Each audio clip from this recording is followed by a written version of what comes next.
Type O Negative right here in the FX department. Josh, how you doing tonight?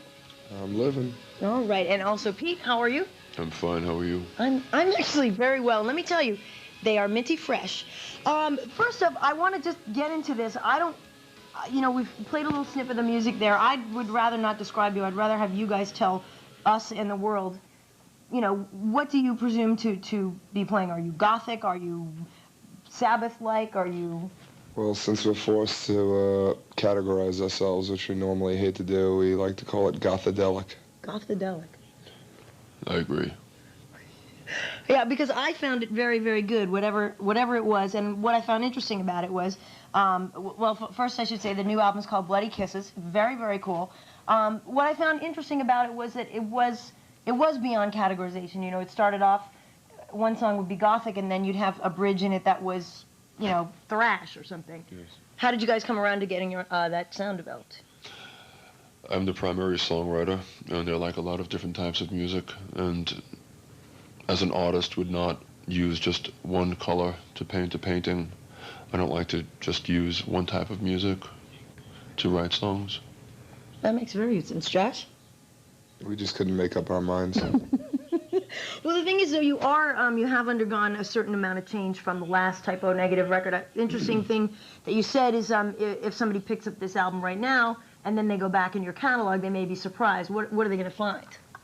That the band has changed a lot over the past 3 years. We were primarily a hardcore band, but as we are products of the environment, and our environments have changed, so has our music. And have you felt like, what are your favorite records that you've been listening to? Have those had an influence on why you've changed, or current trends, or do you like to just sort of create your music in your own world and not feel inspired or bothered by what's going on in other bands? In fact, I like very much not to know what's happening because I don't want to even be subconsciously influenced whatsoever. No? So when we're in the studio. When's the last time you guys have been to the record store then? Not too recently. Really? 1965. But you do have some musical influences. I don't think I'm going out on too far a limb to say Sabbath or... Basically, when I'm in the U.S., it's a 60-cycle hum.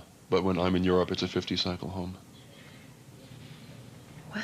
I've got really bad tinnitus, by the way, so I hear that hum, too. Okay.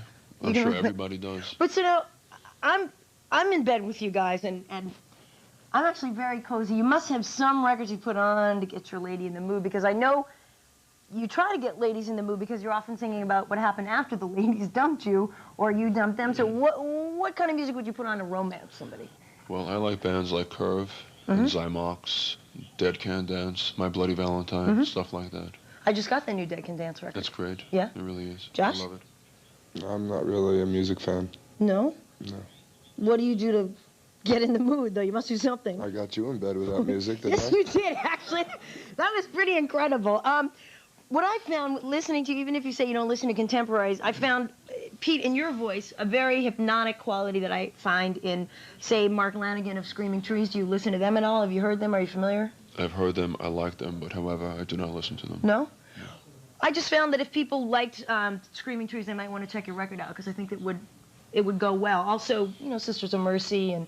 Well, I think in general that the public is sick of male vocalists sounding like little girls having their feet tickled. I know I am, although I am ticklish, but...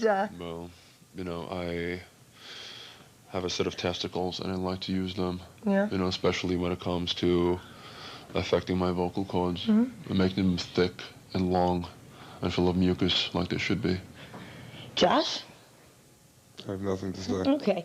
Well, one thing I did want to get into, and since you're here in bed with me, folks, they've been very nice. They've been very... I was just about to say they haven't done anything sexist at all. But the thing is you've gotten a little bit of slack for being, people saying that you don't look at the enforcers are here. What you doing with the girl, man? I want the hands above the covers. Keep talking, Karen. You've got a little bit of slack in the past for being, feminist. I'd like for you to be able to clear up, lyrically, you do talk about going through rough relationships. I mean, how do you explain this? Well, in the past, I've written songs about women. However, it was primarily about one woman.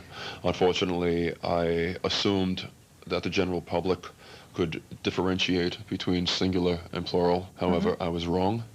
The songs I write were about one person, And so I've been, you know, branded this and that, which is fine with me because it sells albums. And do you even said in one article you don't want to be a rock star though. You just want to make your money so you can go away and leave mankind alone. Is that? That is correct. I am a speciesist. All right. Well, you know, guys, I was more than happy to have you here. I really wish you wouldn't go Thank away. you. I find you more than engaging. Well, we don't have to go away. Okay, maybe we can just stay. The album is called Bloody Kisses. I highly recommend it. It's great. After you've had just a long, crappy day, after you've had a wonderful day. Check it out. It's Typo Negative from Brooklyn, right here with us on Sound Effects. Thank you, Josh. Thank you, Pete. We'll see you later.